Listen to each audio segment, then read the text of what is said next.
നമസ്കാരം. ചിലരുടെ സംശയം നമ്മൾ ഈ ദുഷ്കർമ്മത്തിന്റെയൊക്കെ ഫലങ്ങൾ നമുക്ക് തീരാനായിട്ട് എന്തെങ്കിലും പരിഹാരങ്ങളുണ്ടോ? കാരണം നമ്മൾ ദൈവത്തോട് ക്ഷമയൊക്കെ പറയുന്നുണ്ട്, സൃഷ്ടാവൻ ദൈവമായിട്ടൊരു ബന്ധം നമുക്കുണ്ട്, ചില കാര്യങ്ങളൊക്കെ കാണിച്ചു തരുന്നുണ്ട്, ചില തെറ്റുകളൊക്കെ പറ്റിപ്പോയതൊക്കെ കാണിച്ചു തരുന്നുണ്ട്, അപ്പൊ അതിനൊക്കെ ക്ഷമ പറയുന്നുണ്ട്. അപ്പം അതല്ലാതെ എന്തെങ്കിലും പരിഹാരങ്ങളൊക്കെ ചെയ്യേണ്ട ആവശ്യമുണ്ടോ എന്നൊക്കെ ചിലർ സംശയം ചോദിക്കുന്നുണ്ട്. നമ്മൾ അറിഞ്ഞുകൂടാതെ അല്ലെങ്കിൽ അബദ്ധത്തിലൂടെ പറ്റിപ്പോയ തെറ്റുകൾ, മെയിനായിട്ട് നമ്മൾ ആ ദൈവം എന്താണെന്ന് നമ്മൾ തിരിച്ചറിയാതെ നടന്ന ആ ദൈവത്തേക്ക് അന്വേഷിച്ച് നടന്നതും, അല്ലെങ്കിൽ മതം പഠിപ്പിക്കുന്ന ലെവലിൽ ആ പഠിച്ച ലെവലിലൊക്കെ മുന്നോട്ട് ജീവിച്ചിരുന്ന കാലഘട്ടം, ഇങ്ങനെയൊക്കെ ഉള്ള സമയത്തുള്ള നമ്മുടെ തെറ്റുകുറ്റങ്ങളെല്ലാം ശരിക്കും നമ്മുടെ സൃഷ്ടാവായ ദൈവമായിട്ടൊരു ബന്ധം വരുമ്പോൾ തന്നെ നമുക്ക് അറിവും ബോധവും വരുമ്പോൾ അതെല്ലാം ദൈവം തന്നെ മാറ്റിത്തരും, കട്ട് ചെയ്ത് തരും. പക്ഷെ നമ്മൾ ആ ഒരു രീതിയിലൊക്കെ വന്നു, കാര്യങ്ങളൊക്കെ ഏതാണ്ട് ഓക്കെ ആയി വരുന്നുണ്ട്. പക്ഷെ നമ്മൾ പിന്നെയും പല തെറ്റുകളും മണ്ടത്തരങ്ങളൊക്കെ പറ്റിപ്പോകും. ഇപ്പം മെയിനായിട്ടും മനസ്സിന്റെ ഒരു പാകപ്പെടലാണ്. പ്രപഞ്ചം ഉദ്ദേശിക്കുന്ന ലെവലിലേക്ക് നമ്മുടെ മാനസിക വളർച്ച, മനസ്സ് എത്തുന്നതാണ് ശരിക്കും ആ ദൈവമായിട്ടൊരു കണക്ഷൻ കൂടി വരുന്നതിന്റെ മെയിൻ ലക്ഷ്യം. അപ്പൊ അങ്ങനെ പാകപ്പെട്ട് വരാൻ സമയമെടുക്കും. ഇപ്പൊ നമുക്ക് ദൈവത്തെ മനസ്സിലായി, ദൈവമായിട്ട് ബന്ധം വരുന്നുണ്ട്. പക്ഷെ മനസ്സങ്ങോട്ട് പാകപ്പെട്ട് വരാത്തതിന് പുറത്ത് നമുക്ക് പിന്നെയും ഒരുപാട് തെറ്റുകളും മണ്ടത്തരങ്ങളൊക്കെ പറ്റാൻ സാധ്യതയുണ്ട്. കാരണം നമ്മൾ അത്രയും വലിയ ലെവലൊന്നും ആയില്ലല്ലോ, ഉടനെയൊന്നും ആവാൻ പറ്റൂല. പിന്നെ പ്രവൃത്തികളിൽ തന്നെ ചിലപ്പോൾ ഇത് ശരിയാണോ തെറ്റാണെന്ന് പോലും തിരിച്ചറിയാതെ പെട്ടെന്ന് അതൊക്കെ എന്തെങ്കിലുമൊക്കെ ചെയ്ത് അതിലൂടെയൊക്കെ ചില തെറ്റുകൾ പറ്റിപ്പോവാം. അപ്പൊ അങ്ങനെയൊക്കെ പല രീതിയിലും നമ്മൾ മുന്നോട്ട് ജീവിക്കുമ്പോൾ പല അബദ്ധങ്ങളും തെറ്റുകളൊക്കെ പറ്റാം. അപ്പൊ അതിൽ നമുക്ക് തിരിച്ചറിയാവുന്ന തെറ്റുകൾക്ക് നമുക്ക് ദൈവത്തോട് ധ്യാനിക്കുന്ന സമയത്തോ അല്ലാത്ത സമയത്തൊക്കെ ദൈവത്തിന് ക്ഷമ പറയുകയും ഇനി അത് ആവർത്തിക്കില്ല എന്ന് ഏറ്റു പറയുകയൊക്കെ ചെയ്തിട്ട് നമ്മൾ ക്ലിയർ ചെയ്താൽ മതി. പക്ഷെ പലതും നമുക്ക് അറിഞ്ഞുകൂടാതെ പോകുന്ന പല തെറ്റുകളും നമ്മുടെ ജീവിതത്തിലുണ്ട്. അപ്പൊ അതിനൊക്കെ പരിഹാരങ്ങൾ ചെയ്താൽ നമുക്ക് നല്ലതാണ്. കാരണം നമ്മൾ ഈ തെറ്റുകൾ, അതായത് പ്രപഞ്ചം ഉദ്ദേശിക്കുന്ന ലെവലിൽ നിന്നും ഈ ആത്മീയ വളർച്ച വരേണ്ട ഈ വ്യക്തി തെറ്റി പോകുന്ന അനുസരിച്ച് നെഗറ്റിവിറ്റി കൂടി വരും. ആ നെഗറ്റീവ് കൂടി വരുമ്പോൾ ഒരു ലെവല് കഴിയുമ്പോൾ വലിയ ലെവലിൽ ആ പ്രപഞ്ചം അല്ലെങ്കിൽ പ്രകൃതി തന്നെ അതിനെ ബാലൻസ് ചെയ്യാനായിട്ട് ഒരു വലിയൊരു കഷ്ടം നമുക്ക് ചിലപ്പോൾ അനുഭവിക്കേണ്ടതായിട്ട് വരും. ഇതൊരു പ്രോസസ്സാണ്. അപ്പൊ അങ്ങനെ വരുമ്പോൾ ചിലപ്പോൾ നമുക്ക് താങ്ങാൻ പറ്റാത്ത ലെവലിൽ ചിലപ്പോൾ എന്തെങ്കിലും അപകടങ്ങളായിരിക്കാം, ചിലപ്പോൾ വേറെ എന്തെങ്കിലും ദുരന്തങ്ങളായിരിക്കാം, ഇല്ലെങ്കിൽ വല്ല ബിസിനസ് നഷ്ടങ്ങൾ, ഭയങ്കരമായ ഒരു ധനനഷ്ടം, ഇങ്ങനെ എന്തെങ്കിലുമൊക്കെ വലിയ ലെവലിലേക്ക് ചിലപ്പോൾ ചില കർമ്മത്തിന്റെ ഫലങ്ങൾ അനുഭവിക്കേണ്ടതായിട്ട് വരും. പക്ഷെ ഇത് എങ്ങനെയാണ് അത്രയും എത്തുന്നതെന്ന് വെച്ചാൽ ഓരോ ദിവസവും അല്ലെങ്കിൽ ദിവസങ്ങൾക്കുള്ളിൽ പറ്റുന്ന ചെറിയ നെഗറ്റീവ് കൂടി വലിയൊരു നെഗറ്റീവ് ലെവലിലേക്ക് എത്തുമ്പോഴാണ് നമുക്ക് വലിയ ലെവലിലേക്ക് എന്തെങ്കിലുമൊക്കെ പ്രശ്നങ്ങളും വിഷയങ്ങളൊക്കെ അനുഭവിച്ച് അത് ബാലൻസ് ചെയ്യേണ്ടി വരുന്നത്. ഇത് പ്രപഞ്ചത്തിന്റെ ഒരു പ്രോസസ്സാണ്, ഒരു പ്രക്രിയയാണ്. പക്ഷെ നമ്മൾ ബുദ്ധിപരമായിട്ട് വേണമെങ്കിൽ ഇതിനെ ബാലൻസ് ചെയ്യാം. എങ്ങനെയെന്ന് വെച്ചാൽ നമുക്കിപ്പോ ഒരുപാട് കയറി വലിയ ലെവലാവാതെ നമുക്ക് ചെറിയ രീതിയിൽ തന്നെ ദിവസവും അല്ലെങ്കിൽ ആഴ്ചയിലൊരിക്കയോ അല്ലെങ്കിൽ മാസത്തിലൊരിക്കയോ നമുക്ക് നമ്മുടെ നെഗറ്റീവിനെ ബാലൻസ് ചെയ്യാം. എങ്ങനെ?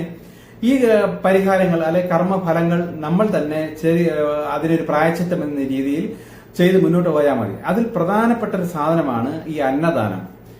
ആഹാരത്തിന് ബുദ്ധിമുട്ട് ആയി നിൽക്കുന്നവർക്കും ദാരിദ്ര്യപ്പെട്ട് ആ അവസ്ഥയിൽ നിൽക്കുന്നവർക്കും അനാഥ കുട്ടികൾ ഇങ്ങനെയൊക്കെ ഉള്ളവർക്ക് നമ്മൾ ഒരു ക്രമം പോലെ ഒരു മാസത്തിലൊരിക്കയോ അല്ലെ മാസത്തിൽ 2 പ്രാവശ്യമോ നമ്മൾ അന്നദാനം ഒക്കെ ചെയ്താൽ നമ്മൾ എവിടെയെങ്കിലും പറ്റിപ്പോകുന്ന അബദ്ധങ്ങളോ തെറ്റുകൾക്കോ ഇതൊരു പ്രായശ്ചിത്തം ആയിട്ട് ഇത് മാറും. അപ്പൊ നമുക്ക് നെഗറ്റീവ് ബാലൻസ് ആയി പോകും, നെഗറ്റീവ് പോസിറ്റീവോടെ ബാലൻസ് ആയി മാറും. പക്ഷെ ഇങ്ങനെ നമുക്ക് ബാലൻസ് ആക്കാമല്ലോ എന്ന് വിചാരിച്ചും കൊണ്ട് ഇത്തിരി പണമൊക്കെ ഉള്ള വ്യക്തികൾ ചിലപ്പോ തെറ്റുകൾ അത്രയും ചെയ്യുകയും ചെയ്യും. അതിന് പകരമായിട്ട് ഇത് ചെയ്താൽ മതിയല്ലോ എന്ന് വിചാരിച്ച് ബുദ്ധിപരമായിട്ട് ചെയ്യാൻ ശ്രമിക്കുകയും ചെയ്യും. അത് അതിബുദ്ധിയാണ്. അങ്ങനെ വരുന്ന വ്യക്തികളുടെ ആ നെഗറ്റീവ് ബാലൻസ് ചെയ്യില്ല. കാര്യം അങ്ങനെ ചിന്തിക്കുന്നത് തന്നെ ഹൈ ലെവൽ നെഗറ്റീവ് എനർജി നമ്മളിലേക്ക് കൂടി വരും. കാരണം അത് ദൈവത്തിനെ എങ്ങനെ പറ്റിക്കാം എന്ന ലെവലിൽ ചിന്തിക്കുന്ന ഒരു ചിന്തയാണ്. അപ്പൊ അതുകൊണ്ട് നമുക്ക് അബദ്ധം പറ്റിപ്പോകുന്ന ചെറിയ തെറ്റുകളെ ഈ ഇങ്ങനെയുള്ള കർമ്മത്തിലൂടെ അല്ലെങ്കിൽ പരിഹാരത്തിലൂടെ അത് ബാലൻസ് ആവുള്ളൂ എന്നുള്ള കാര്യം പ്രത്യേകം ശ്രദ്ധിക്കണം. ചില അതിബുദ്ധിമാന്മാർ തിരിച്ച് ചിന്തിക്കാറുണ്ട്. എന്റെ അടുത്ത് ഒന്നിട്ട് അങ്ങനെ ചോദിച്ചിട്ടുമുണ്ട്. കാരണം അപ്പൊ നമുക്ക് തെറ്റുകളൊക്കെ ചെയ്തിട്ട് ഇത്തിരി കാശൊക്കെ മുടക്കി ഇങ്ങനെയൊക്കെ ചില പരിഹാരം ചെയ്യാമല്ലോ. അപ്പൊ നമുക്ക് ഈ തെറ്റുകളൊക്കെ ചെയ്ത് സൂഹിക്കുകയും ചെയ്യാം, പരിഹാരം ചെയ്താൽ മതിയല്ലോ. പക്ഷെ അങ്ങനെ വരുമ്പോൾ ചെറിയ പരിഹാരം ആയിരിക്കില്ല അതിൽ വേണ്ടത്. ഇപ്പൊ അങ്ങനെ അറിഞ്ഞും കൊണ്ടും നമുക്ക് പരിഹാരത്തിന് നമ്മളിൽ കാശുണ്ടല്ലോ എന്ന് വിചാരിച്ച് നമ്മൾ അറിഞ്ഞുകൊണ്ട് ചെയ്യുന്ന തെറ്റുകൾക്ക് ചെയ്യേണ്ട പരിഹാരങ്ങളൊക്കെ അത്ര കണ്ട് വലുതായിരിക്കണമെങ്കിൽ ബാലൻസ്ഡ് ആവും. പക്ഷെ അതൊന്നും നമുക്ക് താങ്ങാൻ പറ്റില്ല. അതുകൊണ്ടാണ് അങ്ങനെ അതിബുദ്ധി കാണിക്കല്ലേ എന്ന് ഞാൻ ആദ്യമേ പറഞ്ഞത്. അപ്പൊ നമുക്ക് പറ്റിപ്പോകുന്നത്, നമ്മുടെ അറിവില്ലായ്മയിൽ പറ്റിപ്പോകുന്ന ചെറിയ ചെറിയ തെറ്റുകൾ മതി ഒരു മാസമോ അല്ലെങ്കിൽ ഒരു വർഷമോ ആകുമ്പോൾ അത് വലിയ നെഗറ്റീവായിട്ട് മാറും. അപ്പൊ നമ്മൾ ഓരോ മാസം തന്നെ അല്ലെങ്കിൽ മാസം 2-3 പ്രാവശ്യം വെച്ച് തന്നെ ഇങ്ങനെയുള്ള ചില സഹായങ്ങളും കാര്യങ്ങളും ചെയ്യുമ്പോൾ തന്നെ ഇത് താനെ നമുക്ക് പറ്റിപ്പോകുന്നതിനെ ബാലൻസ് ആക്കി എടുക്കാൻ പറ്റും. ഞാൻ നേരത്തെ കഴിഞ്ഞ ഒരു മെസ്സേജിൽ പറഞ്ഞല്ലോ, ദാനം ചെയ്യല്, മറ്റുള്ളവരെ സഹായിക്കല്, ഇതെല്ലാം ഒരു വശത്ത് നമ്മുടെ കർമ്മഫലത്തെ ബാലൻസ് ചെയ്യുന്ന ഒരു പ്രക്രിയയും കൂടെയാണെന്നുള്ളതിനെ തിരിച്ചറിയണം. അപ്പൊ അതിൽ തന്നെ ചിലരുടെ അടുത്ത് ചോദിച്ചിട്ടുണ്ട്, അപ്പൊ നമുക്ക് ഇപ്പൊ ഒരു ഭയങ്കരമായി ദുശീലപ്പെട്ടിരിക്കുന്ന ഒരാള്, അയാള് ഭയങ്കരമായ ദുശീലത്തിൽ നടന്ന് ആരും പറഞ്ഞ് അനുസരിക്കുന്നില്ല, അവസാനം ഒരു മാരക രോഗം പിടിച്ചു, അവസാനം വീട്ടിൽ വയ്യാതെ അവശനിലയിലായി, ദാരിദ്ര്യമായപ്പോൾ അങ്ങനെയുള്ളവരെ നമുക്ക് സഹായിക്കാമോ? കാരണം പല ആവർത്തി നമ്മൾ അവരടുത്ത് പറഞ്ഞിട്ടുണ്ട്, പല വ്യക്തികൾ അയാളെ പറഞ്ഞിട്ടുണ്ട്. പക്ഷെ എന്നിട്ട് അയാൾ അഹങ്കാരം കാരണം ലഹരിയിലും ഒക്കെ അതിമറന്ന് ജീവിച്ചിട്ട് അവസാനം ഒരു മാരക രോഗമോ എന്തെങ്കിലും പിടിപെട്ട് വീട്ടിൽ ഒതുങ്ങിയിരിപ്പായി. അവരെ നമുക്ക് സഹായിക്കാമോ?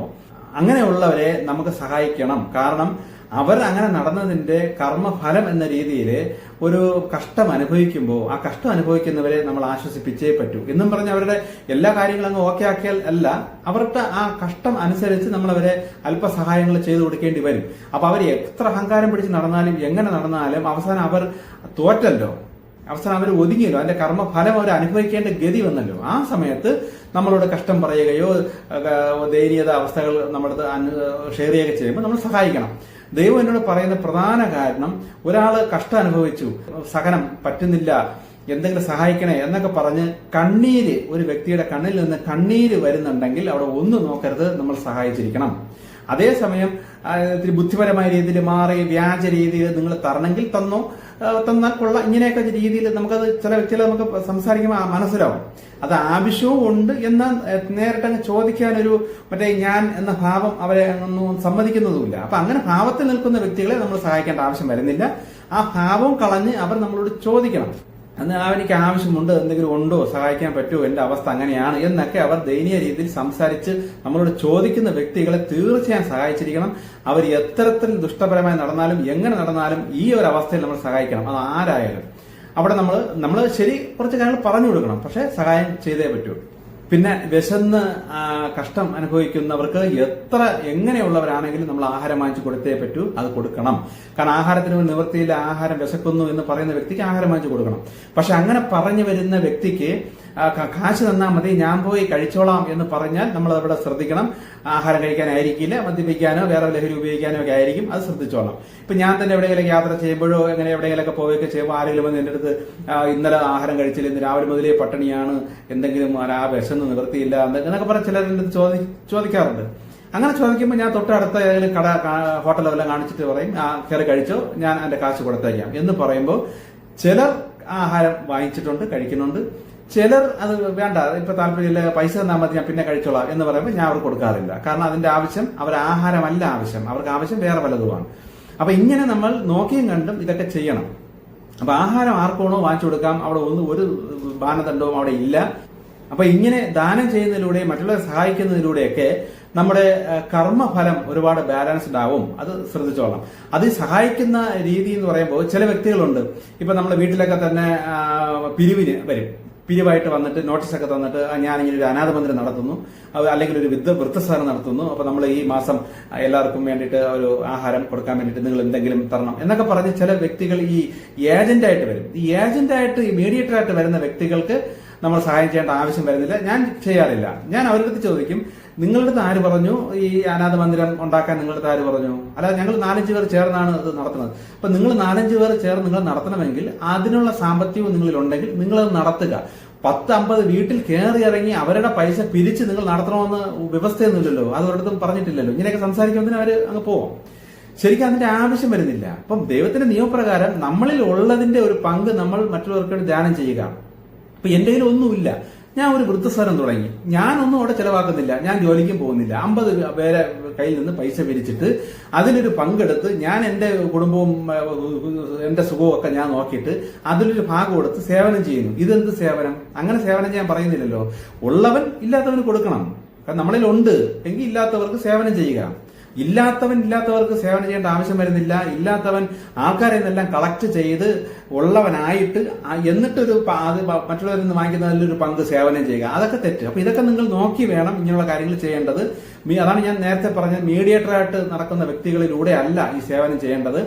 അങ്ങനെ അഥവാ ചെയ്യുന്നുണ്ടെങ്കിൽ സേവനം ചെയ്യുന്ന ഒരു വ്യക്തി അവൻ 100% നമ്മൾ കൊടുക്കുന്ന കാശ് അവന്റെ വരുമാനം അല്ലെങ്കിൽ ആ വ്യക്തിയുടെ ഉപജീവന മാർഗത്തിനായിട്ട് എടുക്കുന്ന ഒരു ആളായിരിക്കരുത്.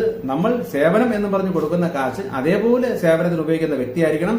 ഈ വ്യക്തിക്ക് അവന്റെ കുടുംബ ജീവിതത്തിനും അതിനൊക്കെ വേണ്ടിയിട്ട് വേറെ വരുമാനമോ കാര്യങ്ങളോ ഉള്ള ഒരു വ്യക്തിയാണെങ്കിൽ ഒരു മീഡിയേറ്ററായിട്ട് നിങ്ങൾക്ക് 100% ഉറപ്പുള്ള ഒരു വ്യക്തിക്ക് നിങ്ങളിലൂടെ അത് ചെയ്യാം. അതും നിങ്ങളുടെ കർമ്മഫലമൊക്കെ ബാലൻസ്ഡ് ആയി കിട്ടും.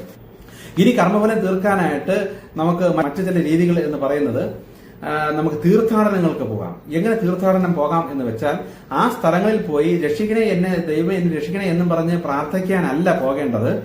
നമ്മൾ എന്നോട് ദൈവം പറഞ്ഞ കണക്ക് പ്രകാരം ഋഷിമാര് അല്ലെങ്കിൽ ദൈവത്തിന്റെ റൂട്ടിൽ ശക്തമായി നിന്ന ചില യോഗീശ്വരന്മാര്, മുസ്ലിം ആണെങ്കിലും ക്രിസ്ത്യൻസ് ആണെങ്കിലും ഹിന്ദു ആണെങ്കിലും ആരാണെങ്കിലും, അവരൊക്കെ മരിച്ച സമാധിയായ അല്ലെങ്കിൽ അവരുടെയൊക്കെ ഓർമ്മയ്ക്കായിട്ട് പണി കഴിപ്പിച്ച് വെച്ചിരിക്കുന്ന ആരാധനാ കേന്ദ്രങ്ങളിലൊക്കെ നിങ്ങൾക്ക് തീർത്ഥാടനമായി നിങ്ങൾക്ക് കാണാൻ പോകാം. ഒരിക്കലും അവിടെ പോയി പ്രാർത്ഥിക്കാനോ അവിടെ പോസിറ്റീവ് എനർജി ഉണ്ടോ എന്ന് പറഞ്ഞ് പോകരുത്. അതൊന്നും ഈ കാലത്ത് ഇല്ല. പക്ഷെ അങ്ങനെയുള്ള സ്ഥലങ്ങൾ പോയി ദർശിച്ചാൽ നിങ്ങൾക്ക് അതിൻ്റെതായ ഗുണമുണ്ട്. ഒന്ന്, ഈ പോകുന്നത് കുറച്ച് കഷ്ടം അനുഭവിച്ച് പോകാൻ പറ്റുമെങ്കിൽ അത്രയും നല്ലത്. ഇപ്പൊ ഉദാഹരണത്തിന് ശബരിമലയിലൊക്കെ പോകുന്നത് ഇപ്പൊ ചെരുപ്പ് പോലും ഇല്ലാതെയൊക്കെ നടന്ന് കഷ്ടം അനുഭവിച്ച് ആ സ്ഥലത്ത് പോകുന്നത് അയ്യപ്പൻ സമാധിയായ സ്ഥലം കാണാനാണ്. അങ്ങനെയുള്ള സ്ഥലങ്ങളിലെല്ലാം ഇപ്പൊ ഒരുപാട് നെഗറ്റീവ് ഉണ്ട്. പക്ഷെ നമ്മൾ നമ്മുടെ കർമ്മഫലം തീർക്കാനായിട്ടുള്ള ഒരു യാത്ര എന്ന രീതിയിൽ ഇപ്പൊ കുരിശുമല കയറ്റം എന്നൊക്കെ പറഞ്ഞ് പോയി കയറുന്നു. പിന്നെ ചില ആരാധനാ കേന്ദ്രങ്ങളിലൊക്കെ ഈ മുട്ടിലിഴയുന്നു, ശയനപ്രദക്ഷിണം, അമ്പലത്തിന് ചുറ്റും ശയനപ്രദക്ഷിണം, ശരീരം വേദനിപ്പിക്കും, അങ്ങനെയൊക്കെയുള്ള ഇതെല്ലാം നമ്മുടെ കർമ്മഫലം തീർക്കാനുള്ള പല വഴികളാണ്. അതൊക്കെ ഉപയോഗം വരും. മാക്സിമം ഈ തീർത്ഥാടനത്തിനും അല്ലെങ്കിൽ ഇങ്ങനെയുള്ള സ്ഥലങ്ങളിൽ പോകുമ്പോൾ സുഖമായിട്ട് അല്ലെങ്കിൽ ഒരു എൻജോയ്മെന്റ് മൂഡില് ഒരു ടൂർ മോഡലിൽ നിങ്ങൾ പോകാൻ നോക്കരുത്. കഷ്ടം അനുഭവിച്ച് പോകാൻ പറ്റുമെങ്കിൽ അത്രയും നല്ലത്. കാരണം നമ്മൾ എത്രത്തോളം കഷ്ടം അനുഭവിക്കുന്നു, നമ്മൾ ആഹാരം വളരെ ലളിതമായ ആഹാരമായിരിക്കണം, പിന്നെ യാത്രയൊക്കെ വളരെ ലളിതമായ യാത്രകളായിരിക്കണം. അങ്ങനെയൊക്കെ അനുഭവിച്ചാൽ നിങ്ങൾക്ക് അതിൻ്റെതായ ചില ഇത് വരും, കർമ്മഫലം ബാലൻസ്ഡ് ആയി കിട്ടും. പക്ഷെ നമ്മൾ വളരെ സുഖിച്ച് ഇപ്പൊ ചില ശബരിമല തന്നെ ഞാൻ കണ്ടിട്ടുണ്ട്, ഈ പല്ലൊക്കെ പോലെ കസേരയിൽ ഇരുത്തി ചുമന്നുകൊണ്ട് കൊണ്ടു അവിടെ കൊണ്ട്, അപ്പൊ അവിടെ പോയി എന്തോ കാണാൻ പോകുന്നു എന്ന രീതിയിലാണ് ചിലർ പോകുന്നത്. യാതൊരു ഫലവും അവർക്ക് വരില്ല. പക്ഷെ കഷ്ടം അനുഭവിക്കുന്നതിന്റെ ഫലം അവർക്ക് പോയിട്ട് വരുമ്പോൾ അത് കിട്ടുന്നുണ്ട്. അതുകൊണ്ടാണ് പലർക്കും പല നേട്ടം കിട്ടുന്നത്. ഇങ്ങനെയുള്ള സ്ഥലങ്ങൾ സന്ദർശിക്കുമ്പോൾ അതിലൂടെ കുറെ കഷ്ടങ്ങൾ അനുഭവിക്കുമ്പോൾ ആ നെഗറ്റിവിറ്റി തന്നെ കുറയുമ്പോൾ അവനിലുള്ള പോസിറ്റിവിറ്റി തന്നെ കയറി വരും. അപ്പോൾ അതിന്റെ ഫലങ്ങളായിട്ട് ചില കാര്യങ്ങളെല്ലാം അവർ ഓപ്പണായി വരുന്നു. ഇതാണ് ഇങ്ങനെയുള്ള സ്ഥലങ്ങളിലൊക്കെ ഈ തീർത്ഥാടനത്തിനും ഇങ്ങനെയുള്ള ഇപ്പൊ കുരിശുമല കയറ്റം നേരത്തെ പറഞ്ഞതുപോലുള്ള കഷ്ടം അനുഭവിക്കുന്ന ചില തീർത്ഥാടന കേന്ദ്രങ്ങളിലൊക്കെ പോയി അനുഭവിക്കുമ്പോൾ അവർക്ക് ഗുണം വരുന്നതിന്റെ കാരണം ഒരുപാട് നെഗറ്റീവ് കുറഞ്ഞിട്ട് അതനുസരിച്ച് പോസിറ്റീവ് കയറുന്നത് കൊണ്ടാണ്. ഇങ്ങനെയൊക്കെ നമുക്ക് കർമ്മഫലത്തെ ബാലൻസ് ചെയ്തെടുക്കാം. പിന്നെ ഈ ഉപവാസം എന്നൊക്കെ പറയുന്നത് പോലെ നമ്മുടെ ആഹാരമൊക്കെ വളരെ കുറച്ച് കഴിച്ചിട്ട് ശരീരത്തിലെ ആ സുഖഭോഗങ്ങളെല്ലാം നമ്മൾ നിർത്തലാക്കി കുറച്ച് ദിവസത്തേക്ക് അല്ലെങ്കിൽ ഒരു വർഷത്തിൽ ഇത്ര ദിവസവും ഒക്കെ ചെയ്താലും ഒരുപാട് കർമ്മഫലം നമുക്ക് ബാലൻസ്ഡ് ആയി കിട്ടും. ദോഷങ്ങളെല്ലാം കുറെ ബാലൻസ്ഡ് ആയി വരും. അപ്പൊ ഇങ്ങനെയൊക്കെയുള്ള ചില മാർഗങ്ങളിലൂടെ നമുക്കത് ക്ലിയർ ചെയ്യാം. അപ്പൊ ഇതിന് മെയിൻ അടിസ്ഥാനം എന്ന് പറയുന്നത് സാമ്പത്തികം നമ്മളെ കയ്യിൽ നിന്ന് നഷ്ടപ്പെടുമ്പോൾ കർമ്മഫലം കുറെ തീരും. മാനസിക പിരിമുറുക്കം, ടെൻഷൻ, അതിലൂടെ കർമ്മഫലം ഒരുപാട് തീരും. പിന്നെ അടുത്തത് ശാരീരിക പീഡനങ്ങൾ അനുഭവിക്കുന്നതിലൂടെയും നമ്മുടെ കർമ്മഫലങ്ങൾ ഒരുപാട് തീരും. അപ്പോൾ ഈ 3 രീതിയിലാണ് നമ്മളെ ഇങ്ങനെയുള്ള ചില പോസിറ്റീവ് നെഗറ്റീവ് ഒക്കെ നമുക്ക് ബാലൻസ്ഡ് ആയി വരുന്നത്. അപ്പൊ ഇത് നമ്മളായിട്ട് ചെയ്താൽ നമുക്ക് അല്പ ചെയ്ത് ബാലൻസ് ചെയ്ത് കൊണ്ടുപോകുന്നതാണ് എപ്പോഴും നല്ലത്. നമ്മളത് അറിയില്ല. ഇല്ലെങ്കിൽ പ്രകൃതി തന്നെ ഒരു ലെവലാകുമ്പോൾ നമ്മളത് ബാലൻസ് ചെയ്തിരിക്കും.